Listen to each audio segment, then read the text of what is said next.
লোক তার দু পা মেলে দিয়ে বসে রয়েছে। লোকটির হাঁটুর ওপর রয়েছে একটি ল্যাপটপ। অত্যন্ত মনোযোগের সাথে সে ল্যাপটপের স্ক্রিনে তাকিয়ে রয়েছে। লোকটির মুখ দেখা যাচ্ছে না। ল্যাপটপে মৃদু আলো লোকটির মুখে এসে পড়েছে, তবে তার মুখটি একটি মাস্ক দিয়ে ঢাকা, যেন সে তার নিজের পরিচয় নিজের কাছ থেকে গোপন রাখতে চাচ্ছে। আগন্তুক ব্যক্তিটি আর ল্যাপটপে একটি কমান্ডো টাইপ করলো। মূলত এটি একজনের ব্যাংক অ্যাকাউন্টের সার্ভার নম্বর এবং কিছুক্ষণের মধ্যে সেই ব্যাংক অ্যাকাউন্টের সকল তথ্য এবং দুর্বলতা ল্যাপটপের স্ক্রিনে দেখাতে শুরু করলো। লোকটি সবকিছু দেখার পর একটু মৃদু হাসলো এবং মাথা চুলকোতে চুলকোতে আবার ল্যাপটপের কিবোর্ডে তার হাতগুলো রাখলো।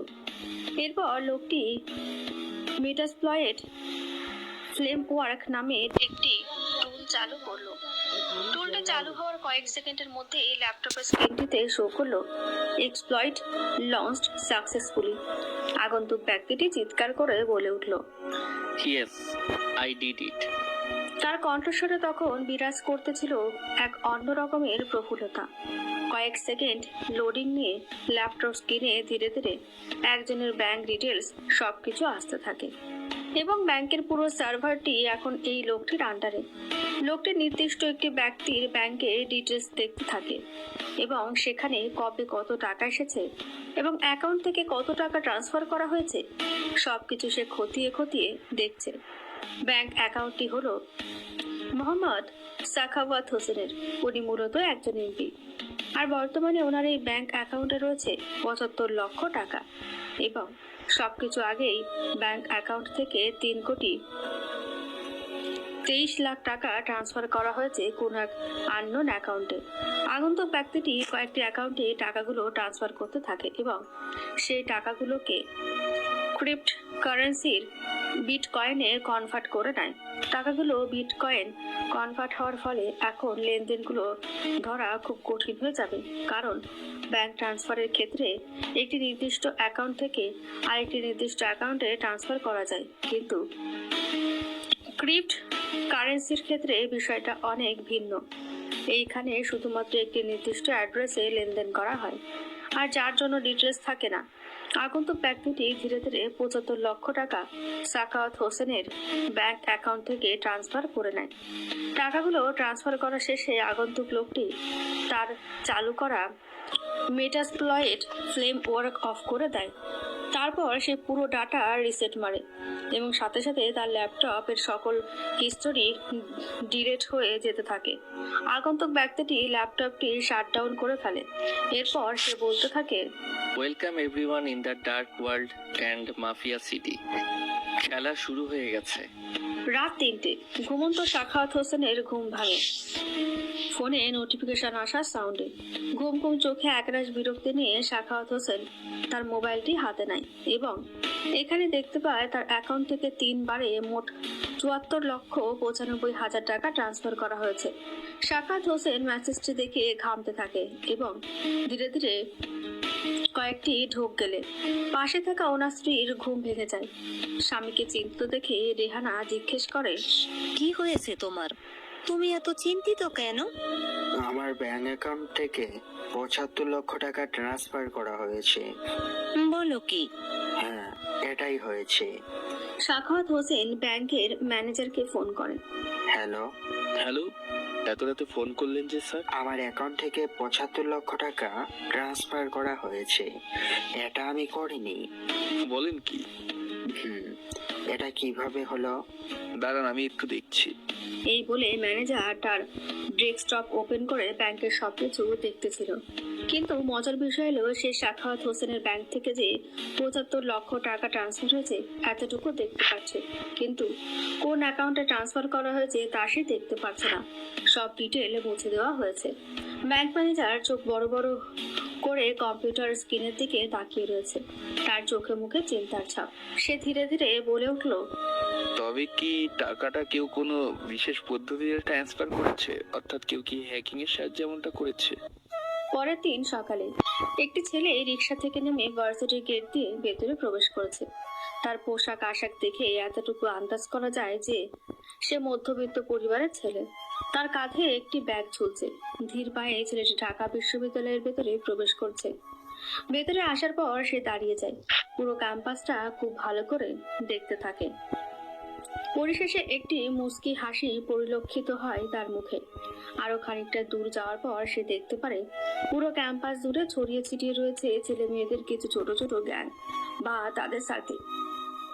ছেলেটির নাম হলো তন্ময়। প্রত্যন্ত গ্রাম থেকে এসেছে পড়াশোনা করতে। ফ্যামিলির বিষয়ে খুব একটা জানা নেই। ছেলেটাকে প্রথম দেখায় কিছুটা অন্যরকম লাগছে, অর্থাৎ একেবারে সহজ সরল ব্যক্তিত্বের মনে হচ্ছে। তন্ময় কিছুটা দূরে যেতেই দেখতে পারে একদল ছেলে একটি ছেলেকে ঘিরে রেখেছে। দেখে বোঝা যাচ্ছে যে সেখানে হয়তো র্যাগিং করা হচ্ছে। তন্ময় পাশ কাটিয়ে চলে যাবে এমন সময় সেই গ্রুপ থেকে তার ডাক পড়ে। তন্ময় কোনো কথা না বলে তাদের কাছে এগিয়ে যেতে থাকে। এতক্ষণ অন্য একটা ছেলেকে তারা ঘিরে রেখেছিল, এবার তারা তন্ময়কে ঘিরে রেখেছে। নাম কি? তন্ময়। আজকে কি নতুন? হ্যাঁ, আমি আজকেই প্রথম এসেছি। ও আচ্ছা, তোর পোশাকের এমন অবস্থা কেন? আসলে আমার কাছে এগুলোই আছে, আর এতটুকুই আমার সাধ্যের মধ্যে রয়েছে। দেখেই তো বোঝা যাচ্ছে তোর সাধ্য কতটুক। তোর মতো খ্যাতগুলা যে কিভাবে এখানে চান্স পায় আমি বুঝি না। তন্ময় কিছু বলে না, চুপ আছে। রাফিন আরো কিছু বলতে যাবে, কিন্তু এমন সময় ভার্সিটির ক্লাস শুরু হওয়ার ঘন্টা পড়ে যায়। ওরা আর ওখানে দেরি করে না। শোন, তোর ক্লাসে যা, আর কথাগুলো মাথায় রাখিস। এরপর রাফিন ও তার বন্ধুরা তাদের ক্লাসে চলে যায়। এদিকে তন্ময় তার ক্লাস খুঁজতে থাকে এবং এক পর্যায়ে সে তার ক্লাসরুম খুঁজে পায়। ক্লাসরুমের ভেতরে প্রবেশ করে, তবে সে খেয়াল করে ক্লাসের সবাই তার দিকে কিরকম এক দৃষ্টিতে তাকিয়ে আছে, যেন তারা কোনো মানুষকে না এলিয়েনকে দেখছে। তন্ময় মাথা নিচু করে ক্লাসের সব থেকে শেষ বেঞ্চে গিয়ে বসলো। কাঁধ থেকে ব্যাগটি নামিয়ে টেবিলে রাখলো এবং ব্যাগের উপর মাথা রেখে চোখ বুজে আর মনে কিছু ভাবতে থাকলো। তন্ময় ক্লাসে প্রবেশ করার সময় খেয়াল করে রাফিন ও তার বন্ধুরা এই ক্লাসে রয়েছে, অর্থাৎ তারা তন্ময়ের ক্লাসমেট। এতক্ষণ ক্লাসে খুব শোরগোল হচ্ছিল, তবে হঠাৎ সবকিছুই থেমে গেল। হঠাৎ এমন নিস্তব্ধতায় তন্ময় সোজা হয়ে দেখে ক্লাসে একজন মেয়ে প্রবেশ করেছে এবং পাশাপাশি তন্ময় ক্লাসের পরিবেশটাও দেখতেছিল এবং সে খেয়াল করে যে ক্লাসের সকল ছেলেরা, এমনকি মেয়েরাও ওই মেয়েটির দিকে হা করে তাকিয়ে আছে। ছেলেগুলো মেয়েটির সৌন্দর্যের মাধুর্যতা যেন মুগ্ধ হয়ে আছে, আর মেয়েগুলো যেন তুমি এত সুহাসিনী হওয়ার কারণ খুঁজছে। আর মেয়েটি আসলেই অনেক সুন্দর।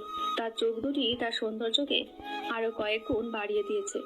প্রায় কোমর অবধি কেশ তার, এবং তা ছাড়া অবস্থায় রয়েছে, যা যে কোনো ছেলের মনকে এক চোখের পলকে ধ্বংস করে দেওয়ার ক্ষমতা রাখে। মেয়েটি ফার্স্ট বেঞ্চে বসে গেল এখানে এবং দুজন মেয়ের সাথে খুব করে গল্প করতে শুরু করলো। ওরা তিনজন হয়তো খুব ভালো বন্ধু, তবে মজার বিষয় সেই মেয়েটি কোনো ছেলের দিকে তেমন ভাবে খেয়াল করেনি। তার কাছে যেন বিষয়টা স্বাভাবিকই। আর এদিকে তন্ময় একবার তাকে দেখার পর আবার আগের মতো নিজের মাথা ব্যাগে রেখে চোখ বন্ধ করে গভীর ভাবনায় মগ্ন হয়ে যায়। চলুন মেয়েটির সাথে আপনাদের পরিচয় করিয়ে দিই। আসলে মেয়েটির নাম হলো তিশা। বাংলাদেশের টপে থাকা বিজনেসম্যান আশরাফ চৌধুরীর মেয়ে সে। বাবা মার একমাত্র সন্তান হলো তিশা। ছোটবেলা থেকেই বাবার খুব আদরের সে, এবং সে ক্লাস টপারও। ছোটবেলা থেকে সে কখনোই সেকেন্ড হয়নি, সবসময় সে ফার্স্ট হয়ে এসেছে যে কোনো পরীক্ষায়, যে কোনো ক্লাসে। সে বলতে গেলে ভার্সিটির সব থেকে সুন্দরী মেয়ে। ভার্সিটির প্রতিটা ছেলে তার জন্য পাগল। আর একটা মজার বিষয় হলো রাফিন তিশাকে খুব পছন্দ করে, কিন্তু যতবারই সে তিশাকে তার মনের কথা বলতে গেছে ততবারই তিশা তাকে রিজেক্ট করে দিয়েছে। বেচারা তবুও হাল ছাড়েনি। কিছুক্ষণের মধ্যে এই ক্লাসরুমে স্যার প্রবেশ করে। আরেকটা কথা, এই ক্লাসটা হলো সিএসসি ডিপার্টমেন্টের, আর্থিক কম্পিউটার সায়েন্সের অ্যান্ড ইঞ্জিনিয়ারিং বিভাগের। স্যার এর প্রবেশ করা দেখে ক্লাসের সবাই দাঁড়িয়ে যায়। স্যার আসার পর সবাইকে বসতে বলেন। Good morning students. Good morning sir. আশা করি তোমরা সবাই ভালো আছো। আজকে তোমাদের সবাইকে আজকে সম্পূর্ণ একটা নতুন টপিক ইথিক্যাল হ্যাকিং সম্বন্ধে কিছু ধারণা দেব। হ্যাকিং এর নাম শুনে সকল স্টুডেন্টের মনে এক ধরনের কৌতূহল জাগতে শুরু করলো। সবাই খুব উদ্গ্রীব হতে লাগলো। তন্ময় হঠাৎ হ্যাকিং এর কথা শুনে স্ট্রেট ভাবে বসলো এবং মুচকি হেসে স্যারের কথা শুনতে লাগলো। স্যার বলতে লাগলেন, আসলে হ্যাকিং মূলত দুই প্রকার। একটাকে বলা হয় ব্ল্যাক হ্যাট হ্যাকিং বা ব্ল্যাক হ্যাকিং এবং আরেকটাকে বলা হয় ইথিক্যাল হ্যাকিং বা হোয়াইট হ্যাকিং। যদি আরেকটু নির্দিষ্ট করে বলার চেষ্টা করি তাহলে বিষয়টা কিছুটা এরকম হবে।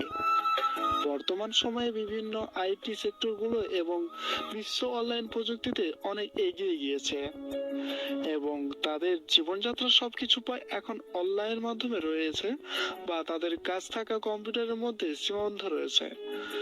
শুধুমাত্র ব্যক্তি জীবনে বললে ভুল হবে, পৃথিবীর দেশগুলো এখন তাদের সমস্ত গোপন তথ্য এই বিভিন্ন গোপনীয় অনলাইন স্টোরেজে করে রাখে, যা যদি ভুলেও লিঙ্ক হয়ে যায় বা হ্যাক হয়ে যায় তাহলে দেশের বড় ক্ষতি হবে। আর এই জিনিসগুলো হ্যাক করে সাধারণত ব্ল্যাক হ্যাকাররা ব্ল্যাক হ্যাকিং এর মাধ্যমে এবং আমরা শুনতে পাই অনেকের মোবাইল ফোন, কম্পিউটার এবং বিভিন্ন সোশ্যাল মিডিয়া অ্যাকাউন্ট অবৈধভাবে হ্যাক হয়ে যায় এবং তারা নানা ধরনের বিভ্রান্তির মধ্যে পড়ে। তারা এমন সমস্ত সমস্যা থাকে রক্ষা করতে এবং এই সমস্ত বিভিন্ন দেশের তথ্যগুলো সর্বোচ্চ নিরাপত্তা দিতে ইথিক্যাল হ্যাকাররা কাজ করে। ইথিক্যাল হ্যাকিং এর মাধ্যমে অর্থাৎ যারা অবৈধভাবে কোনো কিছু হ্যাক করে তারা হলো ব্লাড হার্ট হ্যাকার এবং যারা সেগুলো রক্ষা করার জন্য সবসময় নিয়োজিত থাকে তারা হলো ইথিক্যাল হ্যাকার। স্যারের কথাগুলো ক্লাসের সবাই খুবই মনোযোগ দিয়ে শুনছিল। আরো অনেক আগে থেকেই স্যারের একটি বিশেষ গুণ রয়েছে, তা হলো স্যার যখন কথা বলেন বা কোনো কিছু বোঝান তা তিনি অত্যন্ত দক্ষতার সঙ্গে এবং সহজ ভাষায়, যাতে করে শিক্ষার্থীরা খুব ভালোভাবে বুঝতে পারেন। এবারও তার ব্যতিক্রম হয়নি। তন্ময় স্যারের কথাগুলো খুবই মনোযোগ দিয়ে শুনছিল এবং মুচকি মুচকি হাসছিল। এভাবে স্যার তার ক্লাস পরিচালনা করতে থাকে এবং এক পর্যায়ে স্যার তার ক্লাস শেষ করে বেরিয়ে যান। ক্লাস শেষে সকল শিক্ষার্থী ইউনিভার্সিটির বিশাল ক্যাম্পাসে গিয়ে বসতে থাকে এবং একে অপরের সঙ্গে আড্ডা দিতে থাকে। সকাল 6:30। হঠাৎ একটি ছোটখাটো ফুচকা স্টলের সামনে এসে একটি গাড়ি থামে। সেখান থেকে নামে 3 জন মেয়ে এবং এই 3 জন মেয়ে হলো তিশা এবং তার 2 জন বান্ধবী। তার 2 জন বান্ধবীর নাম হলো রিয়া এবং দিশা। মেয়েদের ফেভারিট খাবার ফুচকা। তারা নিজেদের মধ্যে অনেক ঘোরাঘুরি করে ইউনিভার্সিটির সামনে দিয়ে বাড়িতে ফিরছিল। হঠাৎ তারা লক্ষ্য করে সেখানে একটি নতুন ফুচকা স্টল হয়েছে আর মেয়েরা আর যাই করুক ফুচকা খাওয়ার লোক সামলাতে পারবে না। তাই তারা নেমে সেই স্টলের ভেতরে গিয়ে টেবিল চেয়ারে গিয়ে বসে। যখন তারা ফুচকার অর্ডার করতে যাবে তখন ফুচকাওয়ালাকে দেখে দিশা বলে ওঠে, এই তুমি সেই ছেলেটা না যে আজ আমাদের ক্লাসে নতুন এসেছে? হ্যাঁ, আমি সেই। আসলে ফুচকার দোকানটি হলো তন্ময়ের। তুমি ফুচকা বিক্রি করো? হ্যাঁ, এভাবেই নিজের পড়াশোনা এবং নিজের খরচ চালাই। আবার ভাবতে কেমন লাগছে, একজন ফুচকাওয়ালার সাথে আমরা ক্লাস করছি আজ। রিয়া এবং দিশা তন্ময়কে নানাভাবে বিদ্রুপ করতে শুরু করলো। তন্ময় তাদের কথার কোনো উত্তর না দিয়ে চুপচাপ তাদের কথা শুনে যাচ্ছিল। দাঁড়িয়ে আছিস কেন? যা 3 প্লেট ফুচকা নিয়ে আয়। ওকে ম্যাম, যাচ্ছি। হ্যাঁ যা, ভালো করে মানাস। তন্ময় আর ওখানে দাঁড়ায় না, তাদের অর্ডারগুলো আনতে চলে যায় সে। তিশা, দিশা এবং রিয়ার মধ্যে কথোপকথন চলছে। তোরা ওকে ওভাবে না বললেও পারতি। তো কিভাবে বলবো? ওর মতো একটা ছোট লোক। আমার তো ভাবতেও কেমন লাগছে, ওর মতো একটা ছোট লোকের সঙ্গে আমরা ক্লাস করছি। ও তো ওর কাজ করছে, চুরি তো আর করছে না। তোদের এতে সমস্যাটা কোথায়? এই দাঁড়া, ওর জন্য তোরা তো সহানুভূতি উতলে উতলে পড়ছে কেন? ব্যাপারটা ওরকম না। সবার আগে আমরা মানুষ, একে অপরকে সম্মান, তাদের কাজকে সম্মান করা আমাদের মানবিক দায়িত্ব। রাখ তোর মানবিক দায়িত্ব। আর শোন, জ্ঞান দিতে আসবি না একদম। তোরা ভুল করলে জ্ঞান তো দিবই। তুই একটা রাস্তা ছেলের জন্য আমাদের সঙ্গে এমন করছিস?